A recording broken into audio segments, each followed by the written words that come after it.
Hey guys, ఎలా ఉన్నారు? Welcome back to voice of Chilka.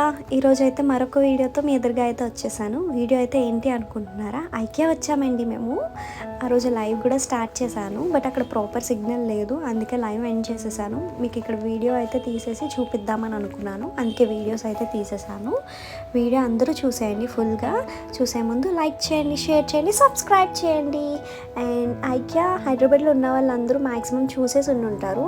ఎవరైతే చూడలేదో మస్ట్ విజిట్ చేయండి, వెళ్ళి అందరికీ బాగా నచ్చుతుంది.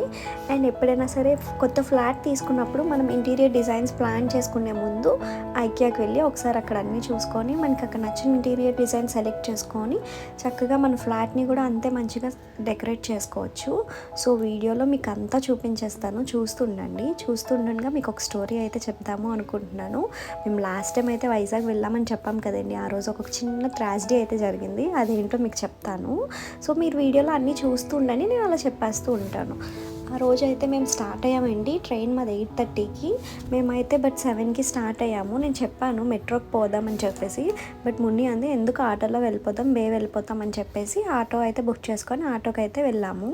బట్ ఆ రోజు మన హైదరాబాద్ ట్రాఫిక్ కోసం మీకు తెలుసు కదండి, చాలా ఎక్కువ ఉంది. మేము ట్రైన్ అయితే క్యాచ్ చేయలేకపోయాము. మేము 8:30కి ట్రైన్ అని అన్నారు, మేము కరెక్ట్గా 8:32కి వెళ్ళాము.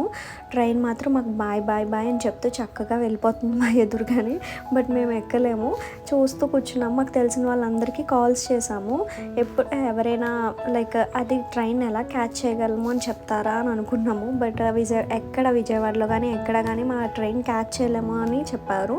అలా ఆలోచిస్తున్నాం ఏం చేద్దాం అని చెప్పేసి చేస్తుంటే మేము నించిన ప్లాట్ఫామ్కి ఆపోజిట్ సైడ్లో ఇంకొక ట్రైన్ కనిపించింది, సికింద్రాబాద్ టు విశాఖపట్నం అని. వెంటనే పరిగెట్టుకొని వచ్చి ముని విశాఖపట్నం అంటే ఎక్కేద్దాం పదా అని చెప్తే అదేమో వేరే ప్లాట్ఫామ్లో ఉంది. మేము అప్పటికే పరిగెట్టుకొని వచ్చాము, మళ్ళీ పరిగెట్టుకుంటూ వెళ్ళి ఆ ట్రైన్కి వెళ్ళిపోయాం. ఫస్ట్ అయితే ఎక్కేద్దాం ఏదైతే అది అయిందని చెప్పి ట్రైన్ అయితే ఎక్కేగానే అప్పుడు అది తెలిసిందే, అది ఎల్టీటీ అని చెప్పేసి మేము ఎక్కామండి. ఎక్కాక కూడా ఒక ఆయన అంటారు ఇది చెన్నై వెళ్తుంది అని అంటున్నారు, ఇదేంట్రా చెన్నై వెళ్ళడం ఏంటి అని చెప్పేసి ఒకరిని అడిగితే కాదండి విశాఖపట్నమే వెళ్తుంది అని చెప్పారు. సో మేమైతే కూర్చున్నాము, టీసీ వచ్చాక మాట్లాడదామని చెప్పి టీసీతో అయితే మాట్లాడి ఒక టికెట్ అయితే ఇమ్మని చెప్పాము. టికెట్ అయితే ఇచ్చేసారు. సో ఫైనల్లీ ఇలాంటి అదో పనులు కూడా మేము చేస్తూ ఉంటాము అప్పుడప్పుడు, కానీ ఇంట్లో తెలియదు. ఆ రోజు మేము లైవ్ చేద్దాము అనుకున్నాము, ఇది కదా లైవ్ చేయాల్సింది అని చెప్పేసి చాలా నవ్వుకున్నాము. బట్ ఏదో కష్టాలు పడుతూ వైజాగ్ అయితే వెళ్ళిపోయాము. అలా మీరు కూడా ఎప్పుడు లేట్ చేయకండి, చక్కగా ఫాస్ట్గా టైంకి వెళ్ళిపోండి. మేము నెక్స్ట్ టైం నుంచి 6 o'clockకే స్టార్ట్ అయిపోతాము. సో ఇదేంటి మా స్టోరీ.